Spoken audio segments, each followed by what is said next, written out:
en marche. Le feu.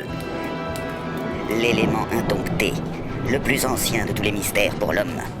Il est depuis la nuit des temps cette force fondamentale de la nature que les bâtisseurs tentent en vain de maîtriser. Le feu, lui qui détruit les forêts, façonne les paysages et emporte avec lui les civilisations. Oui, Notre-Dame de Paris est en feu.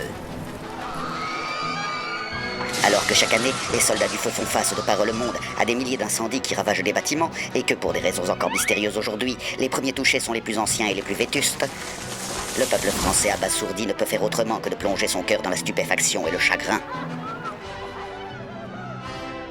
L'heure n'est plus à la polémique, mais au recueillement. Comment ? Alors que les budgets alloués à l'entretien de nos sites historiques ne cessent de subir depuis des années des restrictions drastiques et que nous en sommes arrivés à devoir organiser de grandes loteries pour financer la sauvegarde de notre patrimoine national, il est bien normal de tomber dans l'hystérie collective face à l'embrasement d'une toiture poussiéreuse faite de bois et de plomb, pesant plusieurs milliers de tonnes et représentant l'un des espaces les mieux aérés de notre belle capitale. Malheureux hasard d'un court-circuit ou bien négligence de l'un de ces ouvriers prolétaires qui ne connaissent pas l'usage du cendrier. Sans doute ce fainéant portait-il un gilet chaud. Ne nous voilons pas la face. À chaque fois que le visage de notre belle capitale est défiguré, ces maudits boujadistes ne sont jamais loin. Voyez le mépris inhumain qu'ils affichent en évoquant ce drame national. Ouais, c'est triste ce qui s'est passé à Notre-Dame. Je le conçois. Mais à un moment donné, je vais pas me pleurer sur des pierres quand moi j'ai perdu la vue et que t'as 20 copains qui ont perdu la leur de vue. D'accord ? Taisez-vous, mauvais citoyens. Honte à ces conspirationnistes qui polluent l'Internet avec leurs divagations sur une supposée barbouzerie au sommet de l'État pour choquer la nation. Notre-Dame outragée, brisée, martyrisée, mais Notre-Dame debout. Les bons Français en marche savent très bien que cela n'est jamais arrivé dans l'histoire. Néanmoins, n'oubliez pas que, si vous voulez remettre en cause une thèse officielle sans être taxé de complotisme, il vous suffit de dire que c'est la faute des musulmans. Après tout, ce n'est pas parce que, il y a quelques années, un rapport du CNRS mettait en évidence l'état de vétusté alarmant de Notre-Dame de Paris que nous devrions écarter la thèse d'un attentat. D'ailleurs, comme le dit la très perspicace candidate d'extrême droite en marche, Nathalie Loiseau, cet incendie est un petit peu notre 11 septembre. Oui, en comparant ces poutres de chêne séculaires aux milliers de martyrs qui disparurent dans les décombres du World Trade Center, cette personne fait preuve d'un bon sens et d'un respect qui met en avant sa vivacité d'esprit.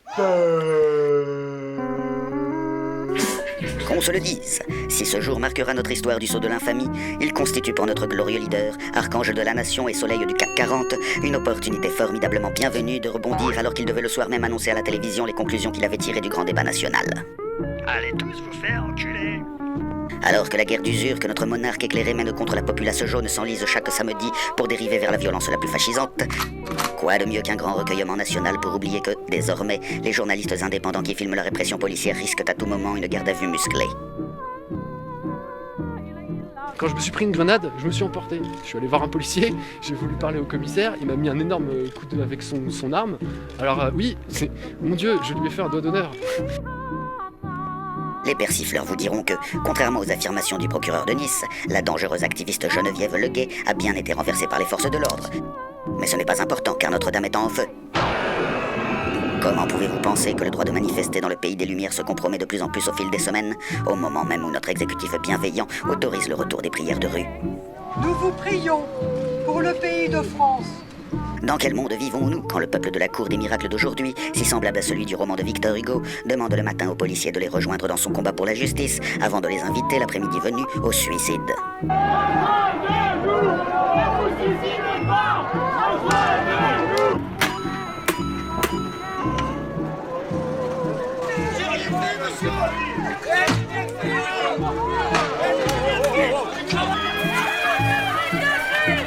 Quelqu'un ouvre un masque avec une préservatif, qui respire un peu. C'est pas possible, moi, il faut dénoncer tout ça. Il faut dénoncer.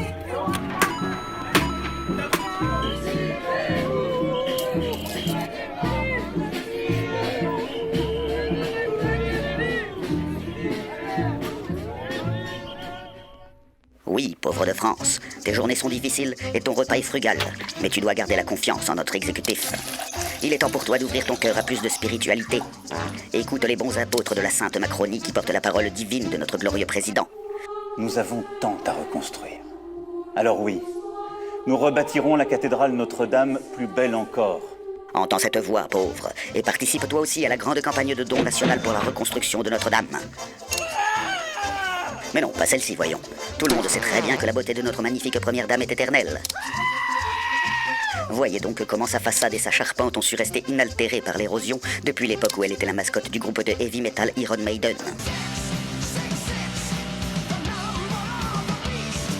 Toi aussi, pauvre, tourne tes enfants vers la foi et encourage-les à donner leur argent de poche pour la reconstruction de Notre-Dame. Vous savez comment les enfants sont naïfs. Sans doute imaginent-ils qu'il serait plus important de donner pour le secours populaire ou les sans-domicile fixe. Peut-être vous-même, clairvoyant citoyen, pensez-vous que faire un don pour enrayer la malnutrition dans le monde serait un acte de bonté chrétienne? Redescendez sur terre, l'ami. Cela fait belle lurette que les églises ne sont plus là pour offrir le salut aux miséreux. L'abbé, j'implore droit d'asile.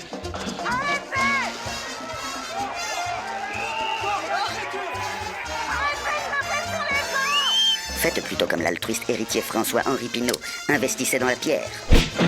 Gloire à vous, mécène multimilliardaire et philanthrope patron de multinationales qui, face à l'urgence, avait tout de suite généreusement offert une part infime de ces fortunes que vous cachez au fisc pour la reconstruction.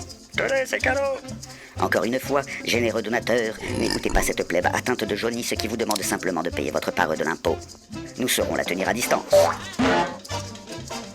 Ce n'est pas parce qu'une part conséquente des taxes qu'il paye finit toujours dans vos poches grasses que nous allons nous plaindre de votre élan de charité. Viens, mon fidèle. Ah, oh, merci, Seigneur Hubert. Grâce à vous, Notre-Dame de Paris renaîtra de ses cendres, encore 1000 fois plus belle. Et elle redeviendra ce sanctuaire de la France en marche, là où des millions de touristes pourront venir en VTC Uber pour prendre quelques photos avant d'aller se restaurer d'un café à 7 € dans le Starbucks le plus proche.